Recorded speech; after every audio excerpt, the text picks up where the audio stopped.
Épisode 9 de la saison 10, qui a été éliminé? Qui a eu le tablier bleu?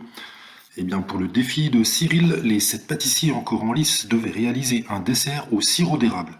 Attention, c'est un ingrédient très sucré, donc il va falloir bien doser les quantités, a prévenu Cyril. Un conseil appliqué à la lettre par les deux dernières filles du concours, Aya et Maud, qui ont toutes les deux remporté les faveurs du jury.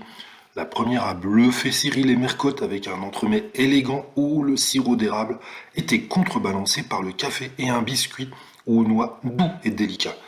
La Benjamine du concours, qui a pourtant rencontré quelques difficultés avec ses coques en chocolat tempéré, a régalé le jury avec un biscuit bien imbibé et un caramel au sirop d'érable, pas trop sucré et délicat selon Mercotte.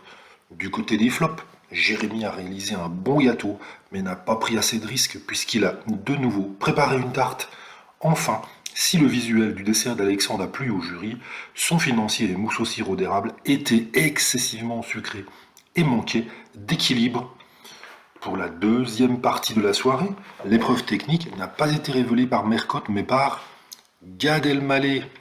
Il avait longtemps vécu au Québec. Il a expliqué aux candidats qu'il devait reproduire le séquoia carotté, un gâteau trompe-l'œil en forme de souche d'arbre qui devait révéler à la découpe les carreaux d'une chemise de bûcheron. Alexandre, qui avait raté le premier défi, s'est bien rattrapé en finissant premier de l'épreuve technique devant Jérôme et Maud. En bas du classement, on retrouve Paul-Henri en dernière position, suivi de Mohamed et Jérémy. Enfin, lors de l'épreuve créative, les candidats encore en lice recevaient le chef pâtissier Arnaud Coutret, qui a officié plusieurs années au Canada. Les 7 amateurs avaient pour mission de réaliser un gâteau illustrant l'un des symboles du Canada, caribou, poutine, drapeau canadien et igloo. Les candidats ont fait preuve d'imagination, mais cela a convaincu le jury à l'unanimité avec son automne canadien.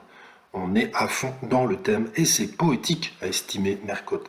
C'est très bon, il y a un bel équilibre des saveurs et la découpe est belle, l'a félicité Arnaud Coutret.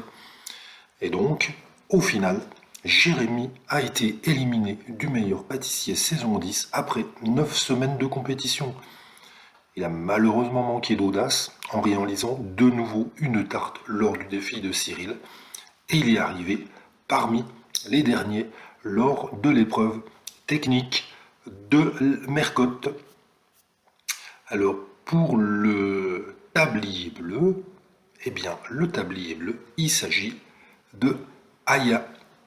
Voilà, c'est tout pour l'émission de ce 2 décembre.